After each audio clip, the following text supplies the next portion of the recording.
Yeah, we're very excited to have Xavier here today. We met Xavier here at the Bar Association for the first time when he was in high school. Yes. He was in the Stephanie Tubbs Jones Summer Legal Academy. So why don't you tell us a little bit about where you went to high school, how you got involved, when did you decide to be a lawyer? I was introduced to the Stephanie Tubbs Jones Summer Legal Academy by my guidance counselor, Miss Jefferson. I went to Whitney Young High School in Cleveland. And she knew that I was really interested in like history and politics, a lot of that type of stuff. And she knew that I had good grades and everything. And she pulled me aside and said, I think you'll be really good for this program. I'm going to nominate you to be a part of this program. And I was like, okay, it's a summer job, and I'll see what that's about. The Stephanie Tubbs Jones at the time was a 2-week. An intensive 2-week course, basically your introduction to the law and the legal community. You have different judges and lawyers come talk to you. It was just a really good immersive experience. After that 2 weeks, they place you with an internship, and so I interned with Judge Laura Gallagher at the probate court. And I had a really good time just talking to the judge and things like that. Yeah, she's very supportive of the program and lots of programs here at the bar. Yeah. Did you, were you on campus at Case Law School? Yes, I was. And how was that, being a high school student, having 2 weeks on a law school campus? It was really cool because, the program started around 9 o'clock, so I would catch the bus. It was like school. You come prepared with your notes, and you had homework assignments. I remember we had to read a case, different cases, and prepare arguments for, a mock motion to suppress. It was as close to the law school experience as a high school student could get to. So I really appreciated that. Right, and you had the benefit of meeting students from all around. Absolutely. That program is open to Cuyahoga County. Absolutely. So students from other high schools. Right. Which was so fun. there were people from Solon, Cleveland Heights, even some students who I knew previously within the Cleveland School District, and so it was a really, really good time. Terrific. So, what would you say was your favorite part of that program? Like looking back. A couple things. One, Justice Melody. Well, at the time, Judge Melody Stewart, who was at the time judge on the Court of Appeals for the 8th District, who is now Supreme Court Justice. She talked to us. And just learning about her path to get to the law, the fact that she was originally in music, Yes. and here she is, a lawyer and a judge handling appellate cases. You just have the idea that law is just the Law and Order, the what theatrics, you see on TV what you and see movies, on TV. But that wasn't, it's not always the case. The appellate stuff, which is kind of important because, the cases that you read in like casebooks and things are appellate court, cases. Having her perspective in one, knowing that there's no one path to becoming a lawyer. And two, once you become a lawyer, there's different other opportunities and different other things that you can do, I think was very insightful. And I think the second experience was going to the federal courthouse and meeting with Judge Oliver. Just looking at, that was my first time being in the courthouse, in the actual courtroom. And that was one of the most cool experiences. I mean, the courthouse was beautiful. Yeah. And just talking to, Judge Oliver, really inspiring. Right. Yeah, he's another, he's such a pivotal part, he has been, of our programs. Absolutely. And gives up tons of time to spend with students of all different ages that are looking at law. What would you tell somebody? So a lot of people support that program through volunteer efforts, like Justice Stewart comes and speaks to the students. And what would you tell people from your perspective about why it's important for them to support those programs with volunteer time, with donations to the foundation, to support the programs financially? I'd say, hey, you ought to do it, because you haven't thought about it. To actually see in front of you real people, real lawyers doing the day-to-day things, it really is an inspiration for definitely for me and others like me to say, hey, okay, I can see myself doing this type of work or whatever. You know, I can say, too, from the volunteer point of view, because I've had the pleasure of working at the bar and being involved in the programs as a professional staff person, but I've also been a personal mentor to scholars, and it's like there's nothing in my career, my legal career, there's nothing that I treasure more than that experience, the relationships that I've forged with students like you, you know, and it's like it's been the highlight of my legal career. I would say to lawyers out there, jump in.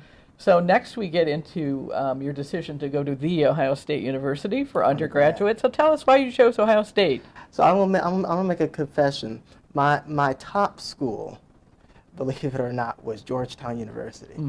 I wanted to go to Georgetown University, but Georgetown saw something else. So I applied to Ohio State, and it was a really good experience. For one, because I wasn't going to OSU alone.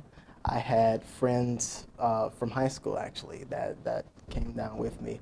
But it was an amazing program. My freshman year, I was involved in the John Glenn Learning Community, which is sponsored by the John Glenn School of Public Affairs. And that was basically a bunch of people with like-minded ideas, wanting to, do some type of public work or things like that, and still talking to friends from that program today. So, like, literally today. Yeah. Talked to him a couple hours ago. That's great. So, That's great to hear. I used to talk to Xavier a lot while he was in college, so we met in the Stokes program, and I used to tease him all the time that on game day he was in the library in the dorm studying, and I'm watching the game on TV, and he's not there, but he is a very studious young man, and took full advantage of all the opportunities to grow. You had fun. I know you had fun. Oh, absolutely. Like, I don't want you to paint the picture that I was just a fuddy-duddy or something but like that. But you avoided game day. But no, it was. I had a really good time. So let's talk Stokes Scholars, the Lewis Stokes Scholars Program, which is our college pipeline program. So you were not in our inaugural class, but I think you came into year 2, and you were in the program for a couple years. So how did you find out about us, and what motivated you to sign up? And let's talk about that experience. Yeah, sure. So, like I said, I wasn't in your inaugural class, but I had the interview over Skype, and I got in. It was amazing. Amazing experience. Who did you get placed with? Where did you intern? So my first year, 2014, I got placed at the Common Pleas Court with Chris Russ, who was my mentor there at the Common Pleas Court, and that was a really cool experience because you were able to just look in at different trials. I was able to look at trials, and then I did some work in like the foreclosure mediation department, which I didn't know was a thing.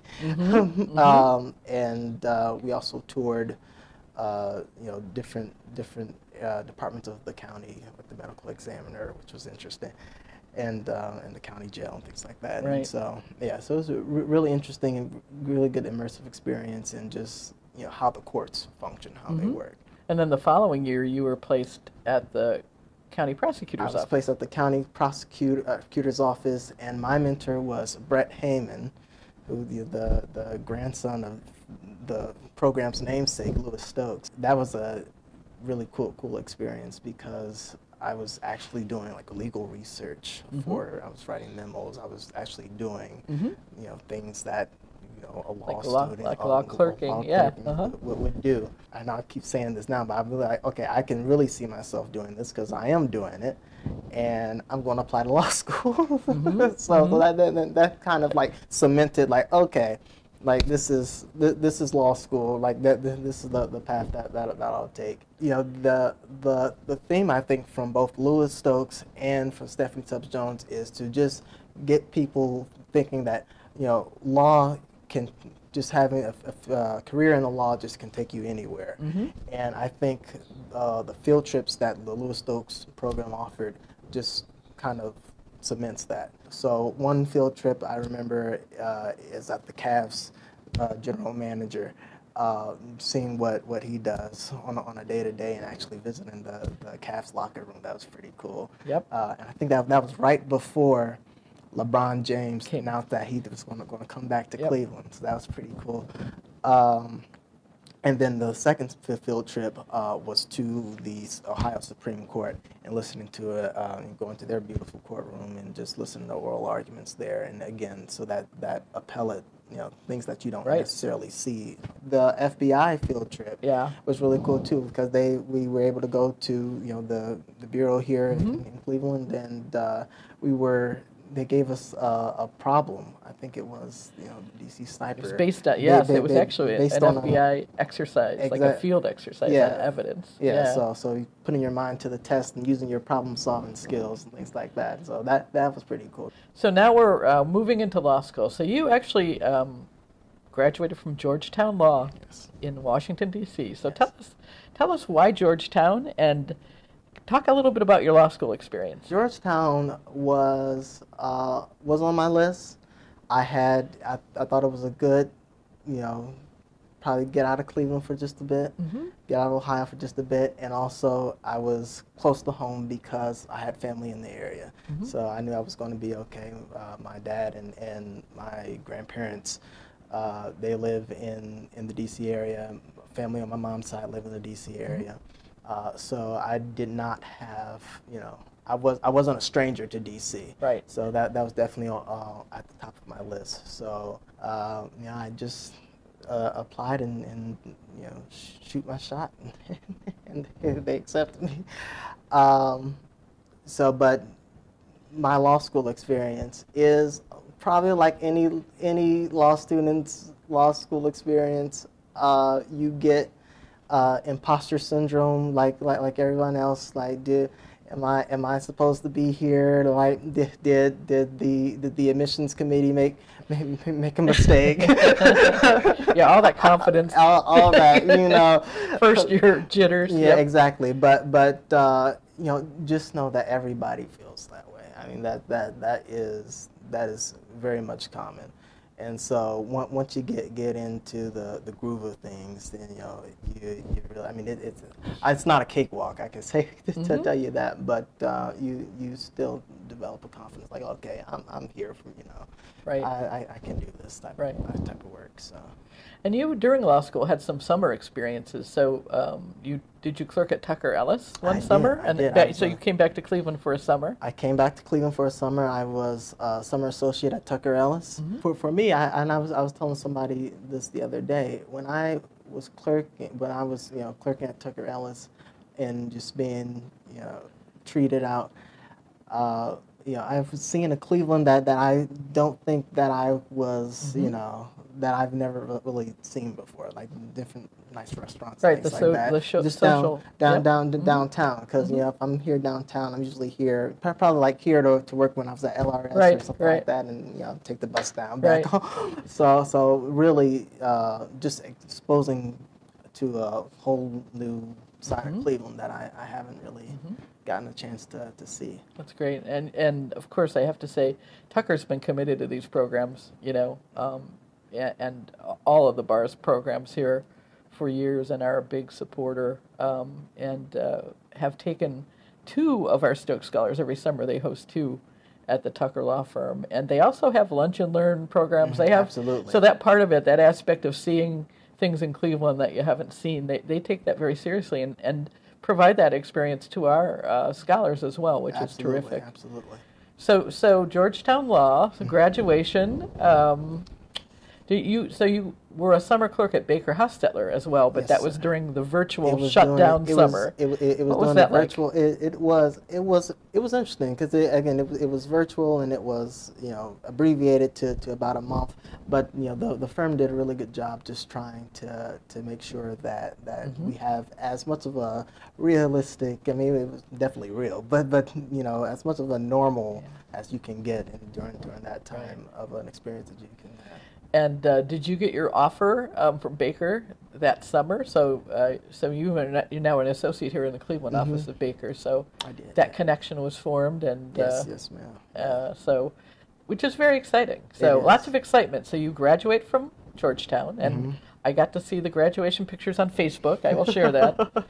And you look terrific, and it was like we were all jumping for joy for you here in Cleveland. And so excited that you came back to Cleveland. So talk a little bit about that. So your decision to come back, and what you're doing now as a first-year associate at Baker Hostetler. Yeah, so I mean, it wasn't that hard to make a decision to come back. I mean, I love Cleveland, and I think, you know, the connections that I've formed here are just invaluable. So I mean, if I'm going to start, you know, a legal career, you know, it might as well be somewhere here. Yeah, so I really much look forward to working in Cleveland. I knew people in Cleveland, so I didn't feel like a stranger in a new place, right. You know. And you know, now I'm here. I'm an associate at Baker Hostetler. It's an amazing firm. I'm in the doing primarily litigation work, and it's been pretty good, pretty awesome. I feel like I'm learning something new every day. I know you live downtown, so as a downtown resident, you're taking advantage of some of those places and things that you learned at Tucker, right? When you were out and about. Oh yeah, absolutely. Saw that other side of Cleveland. Absolutely. As a place to enjoy your life. I'm down the street from East Fourth. It's where the action is, I think. Well, I assume, because I know you so well, that you kind of hunkered down for the bar exam. Tell us a little bit about your bar exam. You took the Ohio bar exam. I did. And did you do the virtual? Were you in the class that did virtual? I did the virtual bar exam. Yeah, so I think really difficult times because of COVID for your group. 2 years in a row were impacted. Yeah, so the bar exam was virtual. Studying for the bar, I was pretty much isolated. It was 2 months of waking up at around 9 o'clock, getting my coffee and a couple boiled eggs, and log on about 9:30 and in it till... It's not glamorous, but necessary. No, it's not glamorous, but necessary. Yeah. Necessary. But how did you feel when you saw your name on the list of my heart, successful bar applicants? My heart dropped just to being like what happens if... You know, so you're scrolling down, and you know, my last name starts with a T, so you're down to the end of the list. Yeah. you're swiping, and your heart's racing. Each page is your heart accelerates more, and then you know, my name was there, and obviously, you know, the first person I called was my mom. Yeah, so exciting. Yeah, I know. Here, I have to tell you, at the bar, so we have a tradition when our scholars are taking the bar exam. You know, we watch too, but so as soon as I saw it, we went to the whole network, that the scholars cohort, all of the volunteers, our committee, so we all knew, and everybody's like, of course Xavier passed the bar exam, but know that you know, we have 5 Stokes Scholar alumni on the Stokes Scholar Oversight Committee, including 2 that are co-chairing, Brandon Brown and Janae Jackson, who are lawyers here in Cleveland, and excited to tell everybody that Xavier is joining the committee. He'll be part of our steering committee and contributing to that program from his perspective, and we're so excited to have you here. I'm so excited to be on. That you're part of the bar, you're a member. Your firm is one of our all-in Bar One member firms, and Xavier is a member. You know, we're excited, you know, that you're here in Cleveland now as a young lawyer, and you know, I guess again I would say, you know, why would you tell other young lawyers to stay connected, to get connected with the Bar Association, stay connected? Why is it important as part of your career journey? You know, I think being a young attorney, you know, and this has been the theme since our discussion, is that connections are important. Just networking is important, and I think being a member of the bar, this bar in particular, is one of the easiest ways that you can form those connections. And you know, I look forward, you know, as a young attorney here and starting up, to, you know, be involved in this bar association as much as I can, because I know how important, you know, it is for the community, for the bar, and for, you know, yourself as a career. So. Yeah, well, we look forward to watching you grow as an attorney here in Cleveland and part of our bar association. Certainly appreciate your coming back and giving back to the programs that have meant a lot to you and to many other students. So absolutely. Wonderful to see you again, Xavier. Absolutely. Pleasure to see you again, Mary. It's been fun. Yes, ma'am. Yes, yeah.